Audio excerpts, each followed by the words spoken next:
Irmãos queridos, graça e paz do Senhor Jesus Cristo, nós vamos dar início ao nosso exercício devocional e nós vamos orar suplicando a Deus que nos abençoe, fale conosco na palavra santa dele. Em primeiro lugar, o nome dele seja glorificado, que depois nós sejamos edificados como povo do Senhor. Oremos. Nosso Deus, nosso Senhor, Deus maravilhoso e Pai bendito, chegamos a Ti, ó Deus, entendendo que Tu és santo, que Tu és longânimo, compassivo, benigno, que Tu, ó Deus, é dono de todas as coisas, é o Criador e que a Ti pertence a salvação. Humildemente reconhecemos quem nós somos também, pecadores, homens e mulheres que estão aquém da Tua glória e que precisam da Tua graça para a salvação e também precisam da Tua graça para ouvir as Sagradas Escrituras e fruir dela, ó Deus, bênçãos espirituais. Suplicamos que o Senhor possa falar aos nossos corações, que o Senhor use este vaso de barro, pecador, cheio de pecados e falhas, mas que o Senhor possa, em primeiro lugar, falar ao meu coração e depois falar ao coração daqueles que irão ouvir essa mensagem, produzindo salvação, produzindo santificação, produzindo graça na vida dos Teus eleitos. Senhor, perdoe cada um dos nossos pecados, não permita que eles obscureçam a luz da Tua graça e ajude-nos, ó Deus, na exposição das Sagradas Escrituras. Que eu seja fiel, que os Teus servos também sejam fiéis ao ouvir a palavra do Senhor. É no nome de Jesus que oramos. Amém. Nós vamos ler a palavra do Senhor no livro do profeta Jonas, no capítulo 2.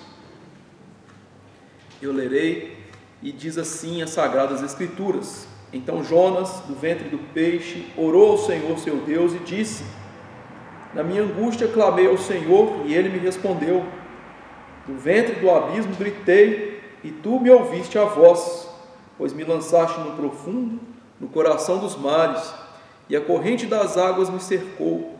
Todas as Tuas ondas e as Tuas vagas passaram por cima de mim. Então eu disse: Lançado estou de diante dos Teus olhos. Tornarei porventura a ver o Teu santo templo? As águas me cercaram até a alma, o abismo me rodeou, e as algas se enrolaram na minha cabeça. Desci até os fundamentos dos montes, desci até a terra, cujos ferrolhos se correram sobre mim para sempre. Contudo, fizeste subir da sepultura a minha vida, ó Senhor meu Deus. Quando dentro de mim desfalecia minha alma, eu me lembrei do Senhor, e subiu a Ti a minha oração no Teu santo templo. Os que se entregam à idolatria vã abandonam aquele que lhes é misericordioso, mas com a voz do agradecimento eu Te oferecerei sacrifício, o que votei, pagarei. Ao Senhor pertence a salvação. Falou, pois, o Senhor ao peixe, e este vomitou Jonas na terra. Queridos, no último sermão de Jonas nós vimos que essa história passa-se cerca de 750 anos antes do nascimento do nosso Senhor Jesus Cristo. Nós aprendemos que Israel estava dividido em dois reinos, o reino do norte e o reino do sul, por causa dos pecados de Salomão e posteriormente de seu filho. E nós vimos que o reino do norte se tornou um reino espiritualmente falido e que estava distante de Deus. A história de Jonas aponta para essa realidade. A política ia bem. A Síria, o maior império àquela época, estava sossegada em relação a Israel, ou seja, não estava incomodando Israel. E neste contexto, então, de prosperidade política e financeira, mas dificuldade espiritual, Deus levanta um profeta para falar acerca do juízo aos ímpios, e um profeta que seria uma lição ao seu povo. Este profeta é Jonas, filho de Amitai, de Gat-Efé, e ele está longe de Deus, E nós vimos no capítulo 1 que ele tenta até mesmo fugir da presença de Deus de obedecer a Deus no seu chamado profético, e que Deus, na sua infinda sabedoria e também soberania, usou a desobediência daquele profeta para salvar pessoas de fora da comunidade de Israel, marinheiros ímpios que se tornaram crentes no Senhor por causa da palavra dele proferida por meio de Jonas. E nós vimos que, para aplacar a ira de Deus, Jonas, numa espécie simbólica de Cristo, foi atirado ao mar como sacrifício substitutivo, mostrando àqueles marinheiros que Deus é quem deve providenciar-nos um substituto para a nossa salvação. E agora nós chegamos a esse momento em que Jonas está dentro de um peixe, e o que ele vai fazer? Ele ora. Para que nós consigamos captar bem a mensagem deste capítulo, nós devemos entender melhor o que está acontecendo, e eu gostaria de contar a história real de um jovem, filho de um pastor reformado no Canadá. Este jovem frequentava a igreja, estava com seu pai, com sua mãe, com sua família, e estava sempre assíduo às coisas do Senhor, mas de maneira mecânica. As coisas de Deus não chamavam mais a atenção dele, ele não tinha prazer naquelas coisas, e obviamente, obedecendo ao pai, obedecendo à família e tudo aquilo que havia sido ensinado a ele, ele continuava frequentando a igreja. Mas como um bom jovem, ou como um jovem costuma fazer, um belo dia ele resolve fugir e deixar tudo aquilo. E ele então se muda do Canadá para a Europa, fugir dos pais sem deixar-lhes paradeiro certo, e um belo dia, vivendo na Europa, ele toma o mapa em suas mãos e repara que aquela viagem que ele havia feito do Canadá para a Europa não era uma grande viagem assim. E ele se sentia então acuado e acreditava que seus pais poderiam achá-lo naquele lugar. E ele então decide mudar-se para mais longe. Ele lembra-se que havia movimentos hippies mudando-se para a Índia, e pessoas que estavam então morando naqueles lugares mais afastados, sendo hippies, e ele decide fazer a mesma coisa. E que quando ele chega então na Índia, começa a viver naquele lugar, num belo dia, ele estava sentado numa determinada localização, e ele acredita estar sozinho, no sentido de que as pessoas que estavam ali, outros hippies, não o conheciam, e uma pessoa chega até ele e o aborda e fala de Cristo para ele, aquilo que ele tinha ouvido muito tempo, mas que agora Deus usou para tocar o coração dele e o salvar, e ele então se coloca de joelhos e ora. De certa maneira, a história real deste jovem é muito parecida com a história de Jonas. No capítulo 2 nós vamos ver isso, e esse capítulo 2 ele quer ensinar-nos uma ideia extremamente valiosa à fé cristã, e digamos que é o centro da doutrina da salvação. Esse capítulo, e como todo livro, tem a grande ideia de que ao Senhor pertence a salvação. Deus quer ensinar isso tanto para Jonas, quanto para Israel, quanto para os ninivitas e para nós hoje, que ao Senhor pertence a salvação.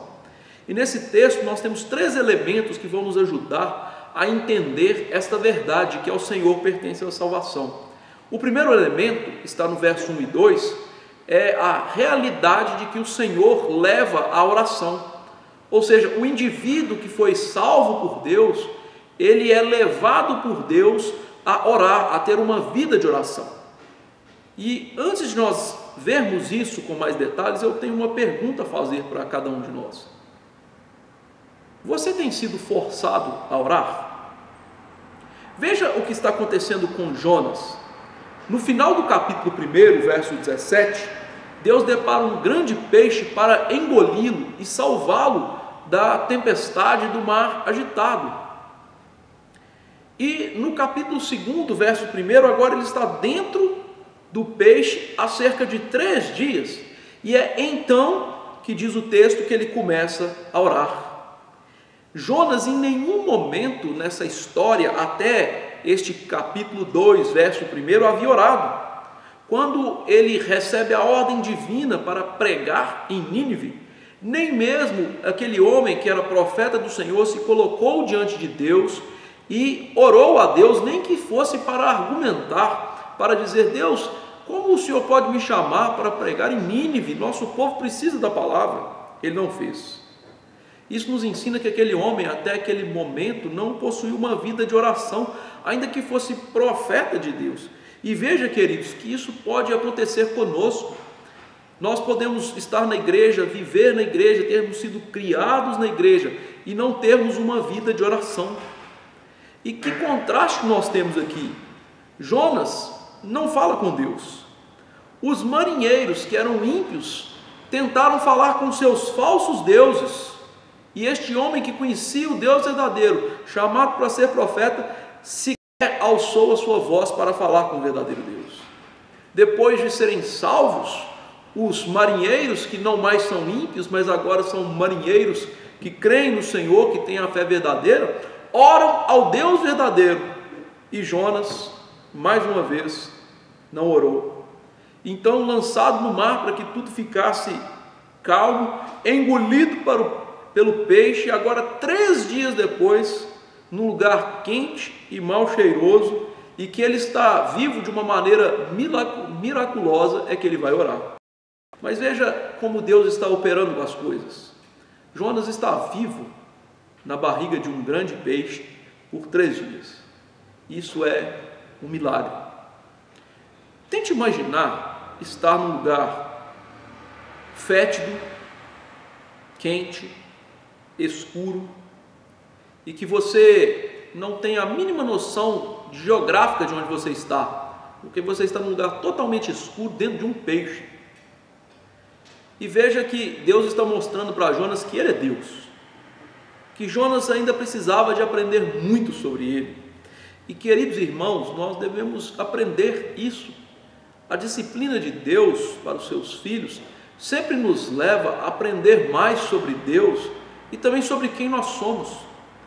E, consequentemente, a disciplina de Deus para as nossas vidas, então, é algo proveitoso, que nos faz ser mais parecidos com Cristo, que nos faz sermos mais parecidos com o padrão bíblico de santidade. E a disciplina, então, nos ensina mais sobre Deus. Deus arranjou um lugar extraordinário para salvar o profeta Jonas, um enorme peixe, e Deus está mostrando para ele quem ele é. É interessante que algumas pessoas vão dizer que é impossível e que nós não podemos acreditar nessa história, mas, queridos irmãos, se essa história está na Bíblia, ela é a palavra de Deus e ela é verdadeira. Ainda que pareça impossível aos olhos humanos e improvável, esta história é a verdade e nós devemos crer nela. E mesmo que se a Bíblia dissesse que Jonas engoliu o grande peixe, deveríamos acreditar nessa história, porque ela está na Bíblia.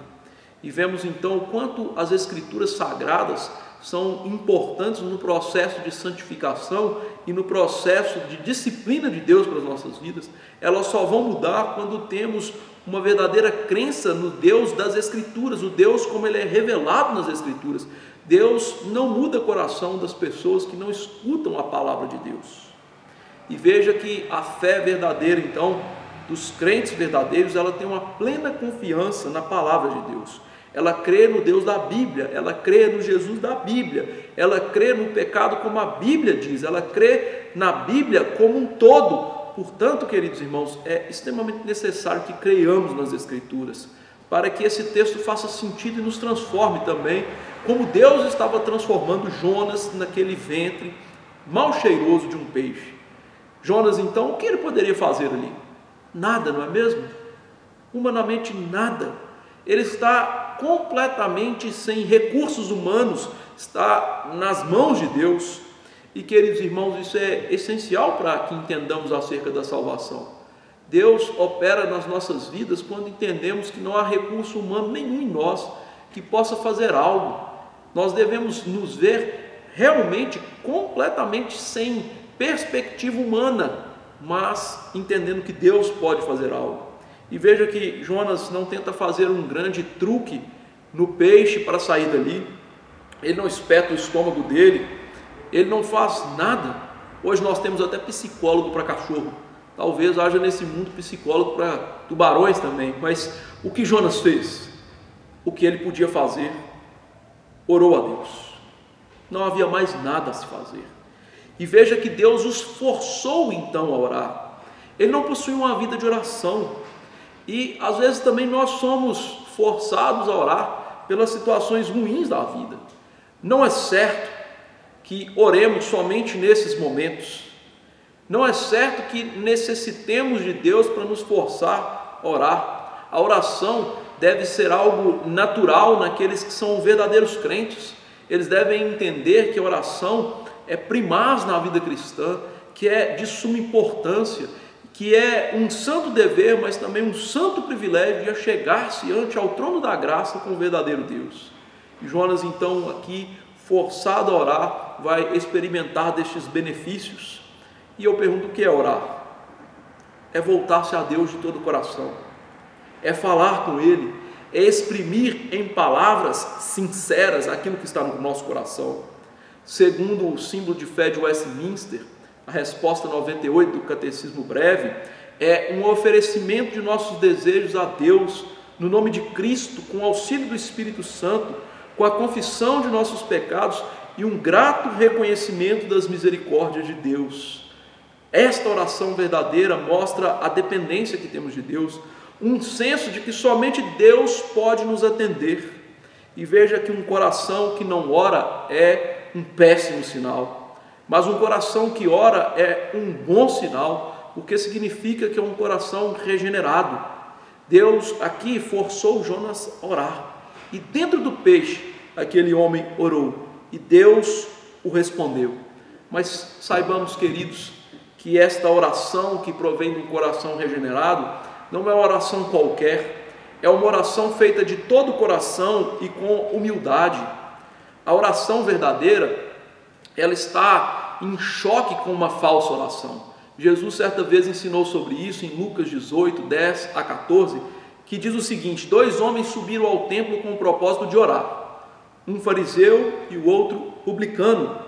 O fariseu, posto em pé, orava de si para si mesmo, desta forma: ó Deus, graças te dou, porque não sou como os demais homens, roubadores, injustos e adúlteros, nem ainda como este publicano. Jejuo 2 vezes por semana e dou o dízimo de tudo quanto ganho.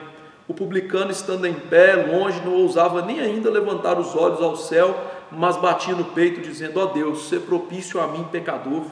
Digo-vos que desceu este justificado para a sua casa, e não aquele, porque todo o que se exalta será humilhado, mas o que humilha será exaltado. A oração verdadeira, que é prova de que Deus é quem salva, brota de um coração que é dado por Deus, brota de uma humildade que é dada por Deus, uma humildade que vem do Evangelho do Senhor para as nossas vidas, uma humildade que mostra que nós dependemos de Deus e que somos, pela graça dele, salvos e completamente devotados a Ele. E aqui nós aprendemos então que são as verdadeiras orações que Deus ouve. Queridos irmãos, Deus certa vez disse para o seu povo em Oséias 7,14 que Ele não orava, Ele dava uivos nos seus quartos, nas suas camas. É a verdadeira oração que é prova de salvação genuína. E aqui nós temos este homem orando e Deus ouvindo, mesmo ele estando dentro de um peixe, porque não há lugar em que possamos estar ou circunstâncias que possamos estar que Deus não nos ouvirá. Deus nos ouvirá se nós formos realmente seus eleitos. Deus nos ouvirá se orarmos de todo o coração e com sinceridade, e Ele leva-nos a orar. O salvo é aquele que tem uma vida de oração, uma vida que tem prazer nessas coisas. Você, querido, saiba que você pode orar em qualquer circunstância ou em qualquer lugar. Jonas estava dentro de um peixe. Onde ele estava geograficamente? Nós não sabemos, mas ele orou, e Deus ouviu no seu santo templo, na sua habitação celeste, no lugar mais importante que poderia chegar a oração. E nós aprendemos na Bíblia que Abraão, Isaac e Jacó oravam no deserto, que Daniel orou no sobrado da sua casa, que Paulo orou numa prisão suja, fria, fétida, mas ele orou, Jesus orou no jardim, orou nos montes, orou na cruz. Aprendemos então que não há lugares especiais de oração ou lugares tão tenebrosos que Deus não vai escutar nossa oração. Pelo contrário, Deus escuta a oração dos seus servos, dos seus verdadeiros servos. E veja que há tanta puerice em relação à oração, muitas pessoas indo para o monte, acreditando que lá é um lugar especial de oração. Queridos irmãos, Deus está em todos os lugares, e Deus ouvirá os seus servos, onde quer que eles estejam. Nós não precisamos de lugares especiais de oração, podemos orar nos nossos quartos. O importante é que Deus leva os seus eleitos à oração. E aqui então Deus ensina a Jonas e a nós que Ele quer que os seus eleitos orem. Jonas não estava orando porque ele estava mal espiritualmente. Deus disse para ele: vá para Nínive, e ele vai para outro lugar. Deus disse para ele obedecer, e ele não obedecia. E agora não mais estava longe da presença de Deus, mas ele estava perto espiritualmente de Deus, porque a sua oração chegou ao templo de Deus. Deus então nos força a aproximar-se dele em oração. E ele não disse para Daniel: melhore primeiro. Ele não nos diz: sejam mais santos do que vocês são para orar. Ele nos diz para orar, para confessar os nossos pecados. Será que nós temos orado? Será que temos desejado a oração verdadeiramente? Senão isso pode ser ruim. Certamente isso é ruim. Você pode ser um ímpio e não sabe, está se enganando, porque os verdadeiros crentes, eles têm vida de oração. Passar algum dia sem orar para eles é um tremendo peso, uma aflição, porque orar para o verdadeiro crente é algo maravilhoso. Você pode estar enfermo na fé, como Jonas, se você não está vivendo uma vida de oração. Uma pessoa que não tem segurança enquanto continuar como você está. Ou pior, pode ser um apóstata, alguém que um dia disse que creu no Evangelho e agora acha que todas essas coisas nada são e que nós não precisamos de orar, não precisamos de viver a santidade. Se você não é uma pessoa de oração, você está em apuros. Deus nos dá prazer em orar, Deus muda as nossas vidas ao orar. Ele não muda a sua vontade, é a nossa vontade que muda. Deus leva os seus filhos sempre à oração. E saiba que um orador forçado é melhor do que alguém que não ora. Por isso, cuidado. Mas um orador forçado é alguém também que está com enfermidade espiritual. Portanto, eu concito a cada um de nós a progredirmos na fé, a buscarmos uma vida de oração, para termos uma fé sadia e uma fé que nós olharemos e teremos consciência da nossa salvação, porque todo verdadeiro crente ora ao Senhor. E queridos irmãos, Deus usa lutos, desapontamentos, desemprego, doenças, rebeldias dos filhos, situações adversas, para produzir mais comunhão conosco, para que oremos mais, para produzir em nós uma vida de oração. Dê importância a esta prática espiritual. O segundo elemento que nos mostra nesse texto que ao Senhor pertence a salvação, está no verso 3 ao verso 6a, que Deus nos leva ao arrependimento. Temos que perceber que nestes versos, no verso 3 ao verso 6a, Jonas descreve a sua situação numa espiral, no sentido de a ideia que ele está descendo. Há uma gradação em descer em relação ao fundo do mar. E você pode perguntar por que ele descreve a sua situação dessa maneira. Jonas usa essa ideia de descer cada vez mais ao ventre do mar para representar a situação espiritual em que ele se encontrava e que Israel se encontrava, ou seja, o povo de Deus se encontrava em relação a Deus. A ideia é que tanto ele quanto Israel estavam longe da presença abençoadora de Deus. A vida que eles levavam estava de tal forma impedindo que as bênçãos espirituais e temporãs fossem derramadas sobre eles por Deus, porque eles estavam vivendo em desobediência a Deus. Deve-se lembrar que Jonas queria, no primeiro capítulo deste livro, estar afastado da presença de Deus, que ele estava fugindo da obediência de Deus, E por isso, então, que ele descreve a sua situação no ventre do peixe como uma descida, uma espiral inversa, mostrando alguém que está cada vez mais descendo para o abismo. Era essa a situação em que ele se encontrava, ou seja, parecia que ele estava agora extremamente afastado de Deus. E essa ideia, ela é importante para que entendamos acerca da salvação. Isto é, para uma pessoa ser salva, ela deve descer. Em que sentido? Em primeiro lugar, ela deve descer do seu orgulho. Ela deve entender que Deus abomina aqueles que são soberbos, que Deus olha para aqueles que acreditam que são sãos, que têm justiça própria, e os abomina.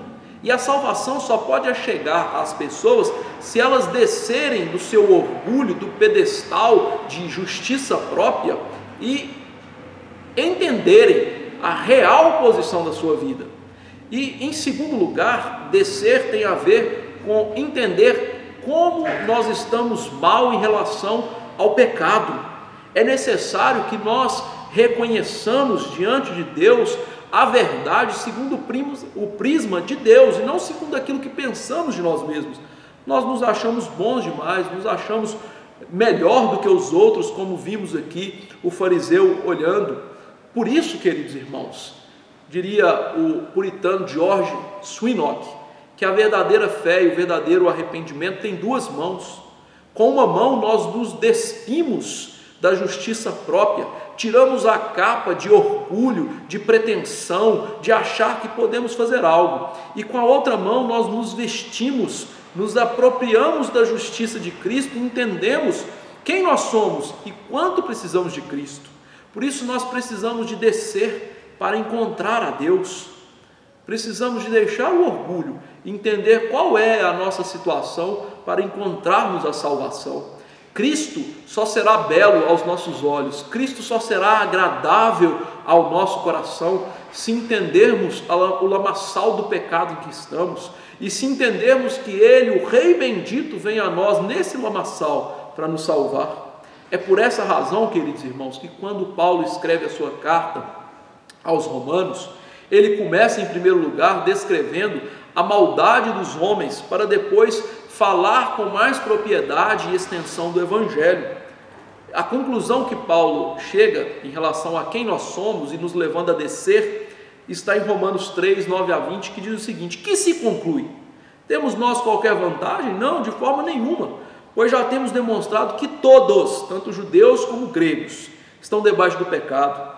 Como está escrito: não há justo, nenhum sequer, não há quem entenda, não há quem busque a Deus, todos se extraviaram, a uma se fizeram inúteis, não há quem faça o bem, não há nenhum sequer. A garganta deles é sepulcro aberto, com a língua urdem engano, veneno de víbora está nos seus lábios, a boca eles a têm cheia de maldição e de amargura, são seus pés velozes para derramar sangue, nos seus caminhos há destruição e miséria, desconheceram o caminho da paz, não há temor de Deus diante dos seus olhos. Ora, sabemos que tudo que a lei diz, aos que vivem na lei, o diz para que se cale toda boca e todo mundo seja culpável perante Deus, visto que ninguém será justificado diante dele por obras da lei, em razão de que pela lei vem o pleno conhecimento do pecado. Ou seja, Paulo ensina aos romanos e a nós: desçam, aprendam quem vocês são de verdade, para que vocês entendam o Evangelho, para que vocês vejam a salvação perfeita que há em Cristo Jesus. E Deus estava mostrando isso para Jonas. Jonas, quem é você? Você é um pecador, você é um miserável, você tem que descer do seu orgulho de profeta, você tem que descer ao abismo para entender que você precisa da graça que vem da minha pessoa.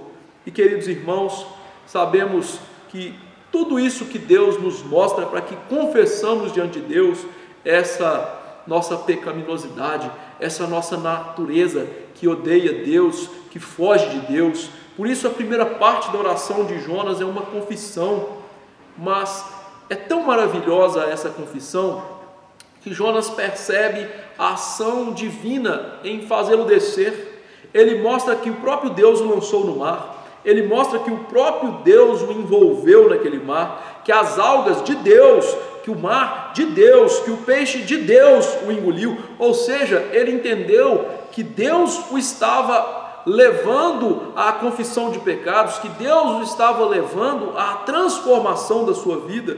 Ele entendeu que ele não podia fazer isso por si mesmo, mas que Deus é quem estava fazendo isso. É como o nosso Senhor Jesus Cristo ensinou, que ninguém pode ir a Ele se o Pai não levar, que Deus nos ama primeiro, que Deus é quem toma a primeira ação na restauração, na nossa salvação, no nosso arrependimento, é Ele quem faz essas coisas. E Deus então aqui é descrito por Jonas numa profunda consciência de que estava fazendo essas coisas. Jonas está falando com Deus, o que Deus estava fazendo por ele. Jonas descobriu então que não importava o quanto ele virasse as costas para Deus, mas por ser um eleito de Deus, Deus estava sempre à frente dele, Deus estava encarando Jonas, e foi isso mesmo que ele fez, por exemplo, com o orgulhoso Paulo, ao encará-lo de frente na estrada de Damasco. Paulo virou as costas para Jesus após ouvir o sermão de Estevão, ele fugiu de Jesus, mas Jesus foi à frente dele, confrontando para o salvar, e isso é graça. Não há como os eleitos de Deus fugirem dele, como nós vimos na história do jovem que fugiu do seu pai pastor. Não há como sairmos do alcance de Deus se somos eleitos de Deus e Ele quer salvar-nos. E queridos irmãos, há um outro lado dessa moeda. Nós que somos eleitos de Deus, Ele está sempre encarando-nos para a nossa salvação. Mas há o outro lado da moeda, que Deus sempre está encarando os ímpios para o juízo. Deus nos está encarando para mostrar a eles quem eles são, mas eles não querem ver, eles não querem amar a Deus, eles não desejam por Deus, e Deus os está encarando para o juízo. E um dia Deus os encarará na eternidade para o juízo eterno. Quem nós somos? Aqueles que estão sendo encarados para a salvação, ou aqueles que Deus está encarando para a condenação? Voltando aqui, vemos que Deus está trabalhando no coração de Jonas e levando-o ao arrependimento. Esta confissão dele mostra que Deus está gerando arrependimento naquele coração, porque Jonas queria antes fugir da presença de Deus, mas agora na oração ele lembra-se do templo de Deus e ele diz que ele queria estar no templo. Isso é significativo, porque a época de Jonas, o Santo dos Santos marcava a presença de Deus com o seu povo. Deus era Emanuel àquela época, estando no Santo dos Santos com o seu povo. E o Jonas então, que queria fugir da presença de Deus, agora é o Jonas que corre ou deseja a presença de Deus. Ele não sabe se voltaria para lá, mas ele almejava isso de todo o coração, como o filho pródigo, que em seu exílio, no seu coração, desejou estar com o Pai, desejou estar com Deus. Jonas então está agora, pela vontade de Deus, tendo arrependimento no coração, tendo vontade de estar com Deus, mostrando que ele teve arrependimento, que Deus operou naquele coração, e ele está profundamente arrependido pelo que ele disse.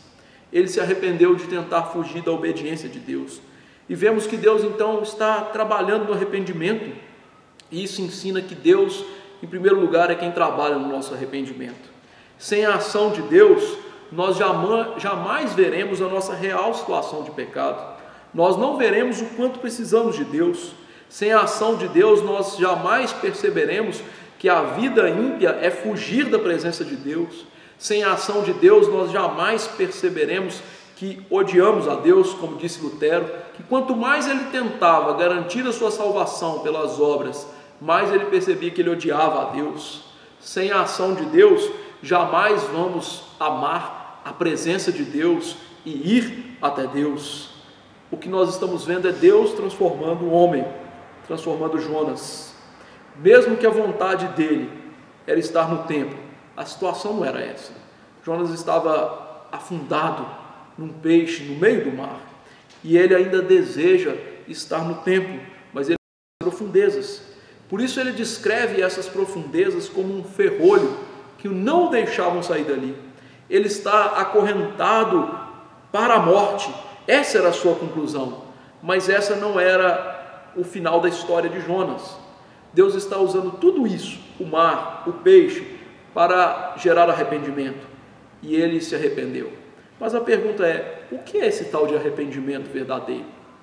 O arrependimento que conduz à vida, segundo a fé de Westminster, é uma graça salvadora, operada no coração pelo Espírito e pela Palavra de Deus, pela qual, reconhecendo e sentindo não somente o perigo, mas também a torpeza e odiosidade dos seus pecados, e aprendendo a misericórdia de Deus em Cristo para com os arrependidos, o pecador tanto se entristece pelos seus pecados e os aborrece, que se volta de todos eles para Deus, tensionando e esforçando-se a andar constantemente com Deus em todos os caminhos da nova obediência. Veja se não foi isso que aconteceu com Jonas e aconteceu conosco. Primeiro, é uma graça salvadora. Nós não podemos arrepender sem que Deus faça isso nos nossos corações. A segunda coisa, isso é operado pela palavra de Deus. Jonas se lembrou do templo, Jonas se lembrou dos atributos de Deus, daquilo que ele conhecia pela palavra de Deus. Outra coisa, que reconhecemos e sentimos o perigo e a odiosidade dos pecados. Veja como ele começa a abominar os seus pecados, ter fugido de Deus, ter desejado a desobediência e ter agora, por causa da ação dele, estado num lugar privado da presença de Deus no templo. Outra coisa, ele aprendeu a misericórdia de Deus, como nós veremos mais adiante o que ele dirá. E ele, portanto, deseja agora viver com Deus. Veja, ele está desejando, eu quero estar no templo com Deus. E, por fim, ele desejará a obediência, como nós veremos no último ponto. E é isso que acontece conosco. O arrependimento é quando nós, movidos pelo Espírito Santo, recebendo um novo coração, entendemos o quanto o nosso pecado é odioso a Deus, o quanto nós estamos em perigo por causa daquele pecado terrível, entendendo que Deus era o nosso inimigo antes da graça nos achegar, entendendo que nós precisamos então confessar esses pecados e nos entristecer, chorar por eles e odiá-los. Então voltamos para Deus para obedecer a Ele.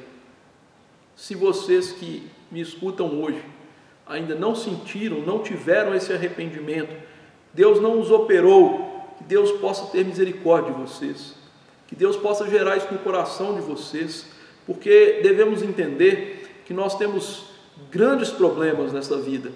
Nós temos a nós mesmos e o nosso pecado como um grande problema, mas o nosso maior problema, por assim dizer, é Deus, porque nós não podemos escapar da ira santa dele. Ele que nos fez, ele também nos há de julgar, e não há como fugir desta justiça de Deus, a não ser pela justiça de Cristo imputada nas nossas vidas, pela fé verdadeira no sublime Salvador, no pastor das ovelhas, no Senhor Jesus Cristo. E então, tendo sido gerado um arrependimento, um desejo de viver com Ele e em santificação. Talvez Deus esteja falando conosco hoje para a nossa salvação, para que corramos para os braços dele, como o filho pródigo correu para o seu pai. E foi isso que aconteceu com Jonas. Essa história é para nos ensinar acerca do arrependimento real. O arrependimento real vai nos levar a ver verdadeiramente os nossos pecados, vai nos levar a confessar esses pecados, vai nos levar a confessar que Deus está no controle das coisas, e isso é gerado em nossas vidas e que não provém de nós mesmos. O arrependimento real vai levar a ver quanto o nosso pecado é mau e o quanto nós precisamos viver para a glória de Deus e que não há como mudar a nossa situação senão pela ação de Deus. E saiba, queridos irmãos, o arrependimento, ainda que ele aconteça na nossa conversão, ele deve acontecer todos os dias. E eu pergunto, será que nós temos confessado os nossos pecados todos os dias? Ou será que temos feito aquele tipo de oração de praxe e mecânica, Deus, perdoe os meus pecados, e sequer nos colocamos diante de Deus confessando pormenorizadamente os nossos pecados e chorando por eles? Há quanto tempo você que me ouve não chora pelos seus pecados? Isso pode ser um sinal de dureza do seu coração. Eu sei que o Espírito Santo e a nossa personalidade trabalhando juntos, trabalham de maneiras diferentes. Mas chorar pelos pecados é algo que todo crente deve almejar, porque os pecados são extremamente odiosos a Deus. Queridos irmãos, tenham uma vida de confissão de pecados, de arrependimento. Tensionem uma vida de obediência ao Senhor, de almejar a presença de Deus e as coisas de Deus. Em terceiro lugar, o terceiro elemento que nos mostra que a Deus pertence a salvação é que Ele leva a obediência no serviço.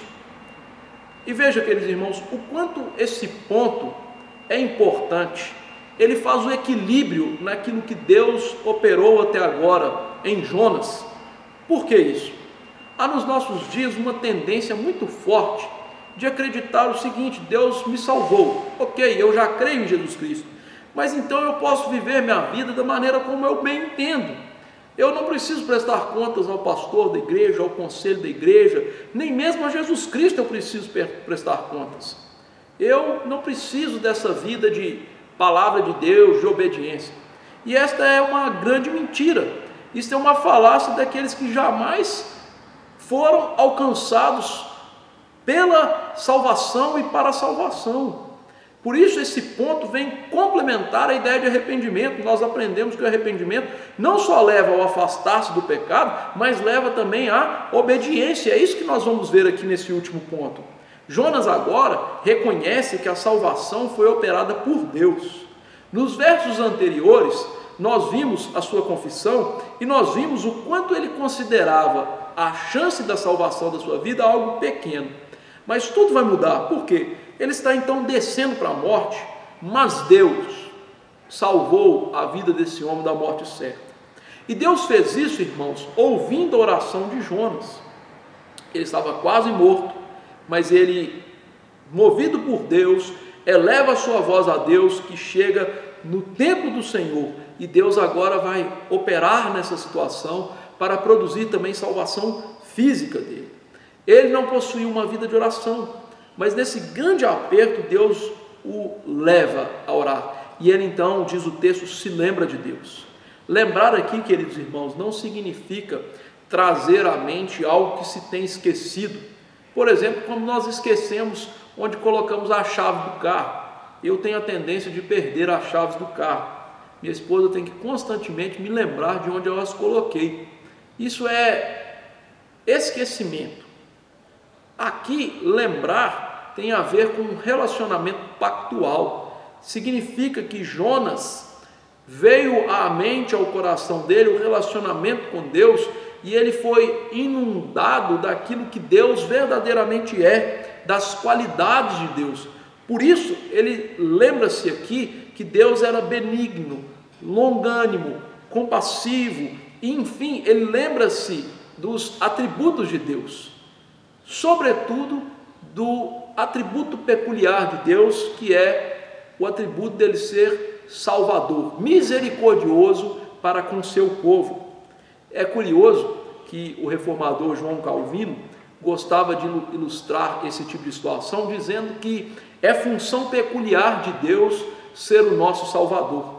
Calvino, em diversos lugares, comentando os Salmos, por exemplo, ele mostra que Deus permitia e levava os salmistas a situações difíceis, não só para transformar a fé daqueles homens, mas como também para se mostrar a eles e àqueles que estavam ao seu redor na sua função peculiar de Salvador. E Jonas então está percebendo isso, no sentido de que Deus é aquele que nos salva, não só no sentido físico, como nós chamamos de livramento, mas sobretudo no sentido espiritual. Ele reconhece a grandiosidade de Deus e o quanto ele é pequeno diante de Deus, ou seja, Deus é que é o Salvador. Jonas, que estava antes cheio de si, cheio de capacidades, cheio de vontade de poder fugir de Deus, agora tem a sua mente e o seu coração assaltados pela realidade de Deus, e ele percebe que Deus é aquele quem traz a salvação.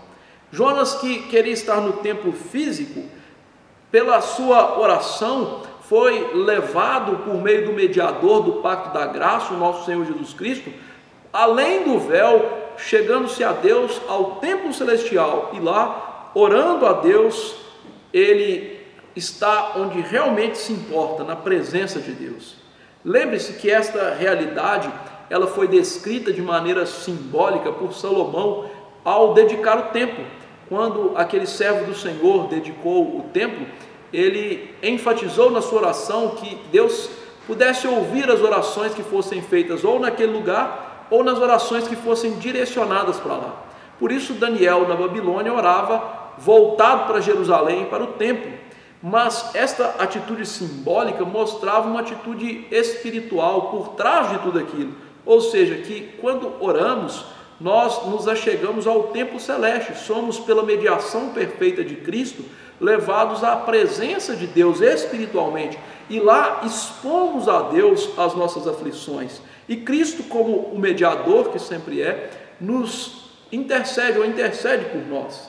Jonas então não podia estar no templo, mas agora no ventre do peixe ele está na realidade celeste, no santuário celeste, orando de todo o coração e confessando o que é realmente importante, que Deus é o Deus Salvador, que Deus é longânimo para conosco, que Deus é compassivo para conosco, que Deus é favorável aos seus servos.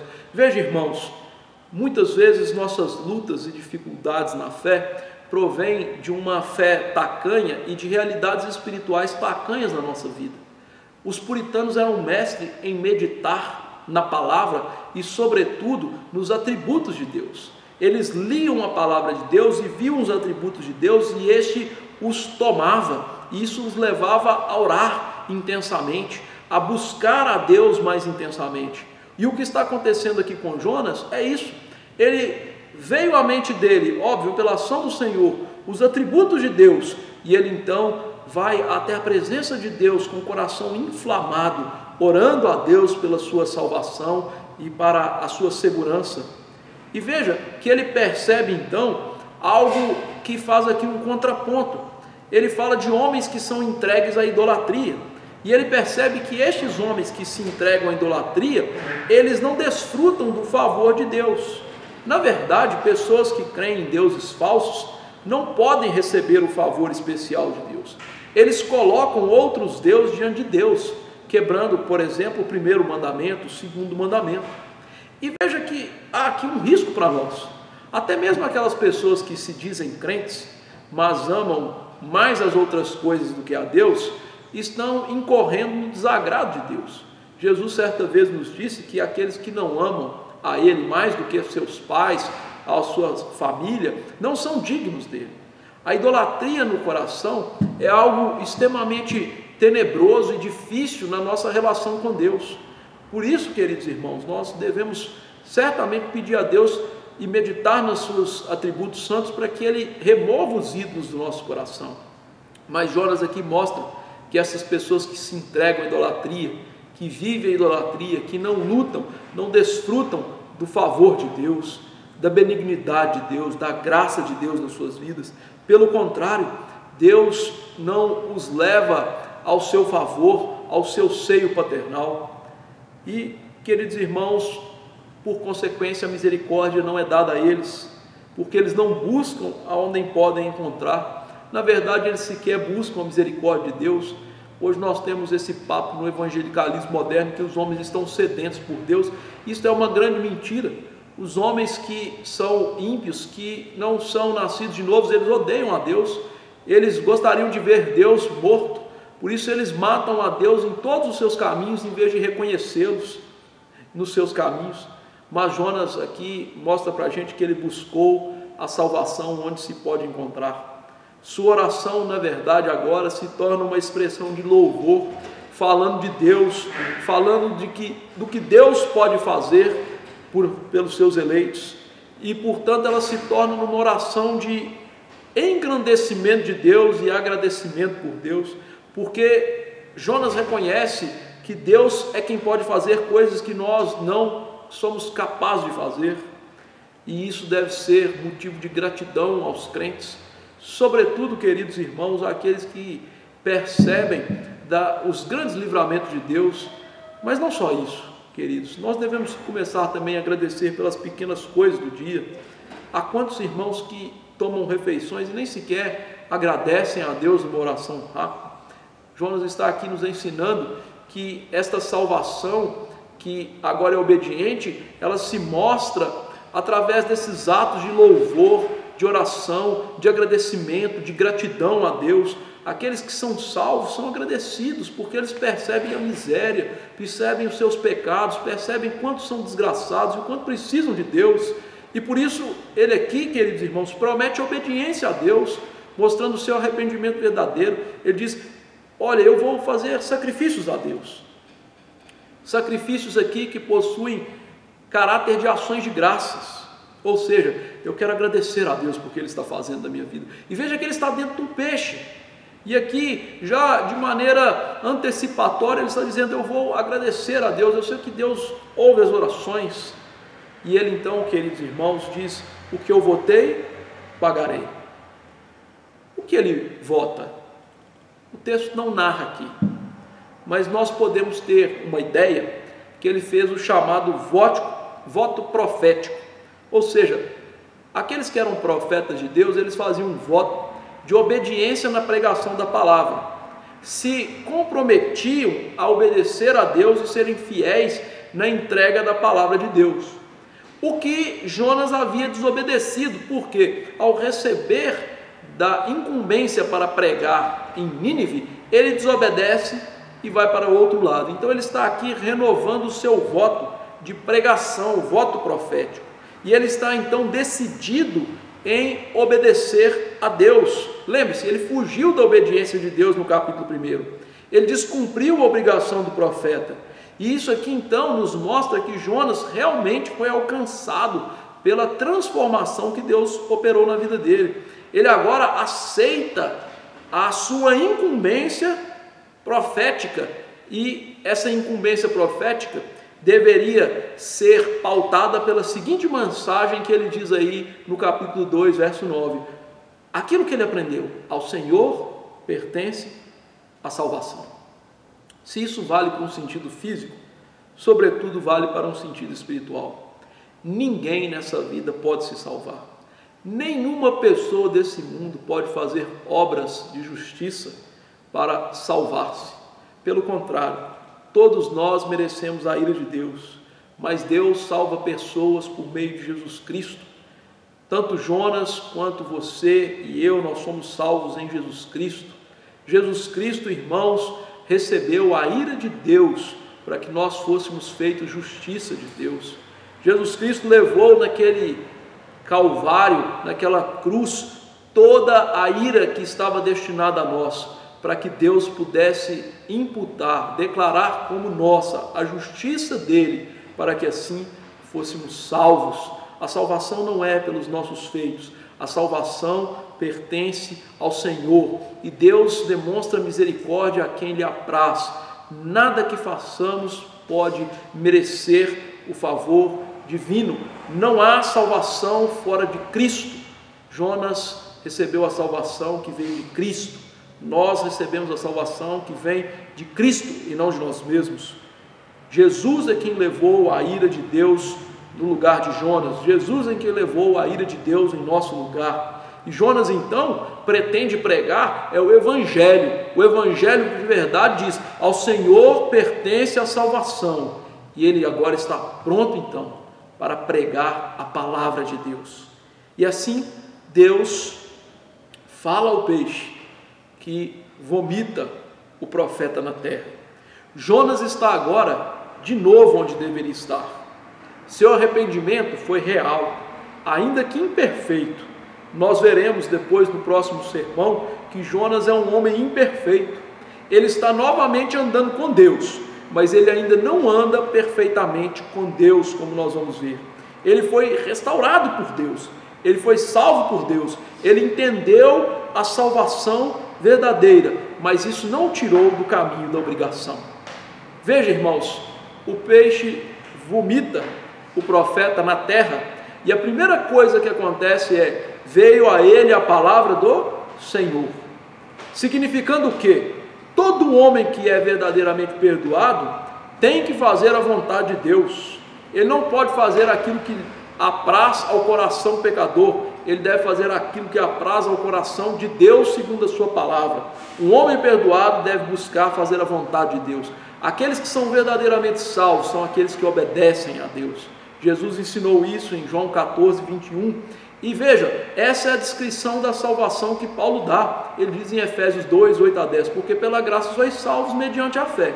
Isso não vem de vós, é dom de Deus, não de obras para que ninguém se glorie, pois somos feitura dele, criados em Cristo Jesus para boas obras, as quais Deus preparou de antemão para que andássemos nelas. Nós somos salvos não pela obediência, mas somos salvos para obediência. O nosso arrependimento tem que vir acompanhado não só com ódio ao pecado, mas também com um desejo intenso de obedecer a Deus. Veja, ainda que o nosso arrependimento, como o de Jonas, não seja perfeito, nós precisamos nos dispor para odiar o pecado e para amar a obediência a Deus. E veja que, finalizando aqui, o arrependimento de Jonas e esse efeito na sua vida apontam para a salvação que há em Cristo, porque esse evento histórico, miraculoso, ele aponta para aquilo que o Senhor Jesus Cristo disse que ocorreria com ele. Jesus, certa vez indagado acerca dos sinais, ele disse para uma geração má e adúltera: nenhum sinal será dado a vocês, a não ser o sinal do profeta Jonas. O que Cristo quis dizer com isso? Que assim como Jonas esteve 3 dias no ventre de um peixe, ele estaria 3 dias morto no ventre da terra. E assim como de uma forma simbólica Jonas foi ressuscitado do peixe, ele, Cristo, teria uma ressurreição real da terra e seria então elevado para os céus, mostrando que, como Jonas, de maneira simbólica, morreu pelo pecado dos marinheiros, nós somos salvos porque Cristo morreu pelos nossos pecados, porque ele esteve 3 dias no ventre da terra, para então ser ressuscitado para a nossa justificação e estar no céu, glorificado, cuidando do seu povo. Ele ressuscitou sendo as primícias dos que dormem, abrindo caminho para que vençamos a morte e estejamos para sempre com ele. Nas últimas aplicações, queridos irmãos, saiba que o meu arrependimento e o seu não vai ser perfeito nessa vida. Ele nunca vai ser pleno, mas ele tem que ser real. E saiba que todos os dias esse arrependimento tem que ser gerado novamente no nosso coração. Ele deve ser trazido de novo nos nossos corações pela palavra e pela ação do Espírito, para que busquemos uma vida não só de ódio ao pecado, mas uma vida que agrada a Deus. E a pergunta é: qual é a vida que agrada a Deus? A vida que agrada a Deus é aquela que é dedicada a Ele segundo a palavra dEle. É a palavra que é normativa para as nossas vidas, não os nossos desejos, não aquilo que as pessoas nos aconselham, como ímpios que são, dizendo que o que importa na vida é ser feliz, de que nós podemos fazer coisas para sermos felizes. Não, a verdadeira vida que agrada a Deus é a vida da palavra, é uma vida de meditação nas Escrituras, e é uma vida que, em contrapartida, é cheia de oração, porque aqueles que amam as Escrituras e são transformados pelas Escrituras, são aqueles que também oram em profusão, amam oração, amam estar aos pés de Cristo, uma vida que procura cumprir os mandamentos de Deus, que lê a lei e vê que ela os condenava, mas que agora ela serve como padrão de vida para eles, uma vida que busca em primeiro lugar o reino e a justiça, uma vida que reconhece quem Deus é, uma vida que faz tudo para agradar a Deus e não a si mesmo, uma vida de quem toma a cruz e segue a Jesus, uma vida de quem demonstra estar constantemente na presença de Deus, que almeja por Deus, que ama o culto público, que ama o culto doméstico, que ama o culto em particular. A pergunta que encerra este sermão é: será que reconhecemos que ao Senhor pertence a salvação e que nós temos arrependimento e queremos viver uma vida que agrada a Deus? Que Deus possa ser servido em aplicar a palavra aos nossos corações. Vamos orar. Senhor bendito, que esta palavra seja aplicada aos nossos corações. Ao Senhor pertence a salvação. Ao Senhor pertence o arrependimento. Eu sei que aqueles que arrependem somos nós, mas arrependemos porque o Senhor gera isso nos nossos corações. Gera isso nas nossas vidas. E que arrependidos odiemos ao pecado e amemos, ó Deus, a Tua palavra, a Tua lei. Que possamos dizer como salmista, que a Tua lei para nós é doce. Como Paulo, que no tocante ao homem interior temos prazer na Tua lei.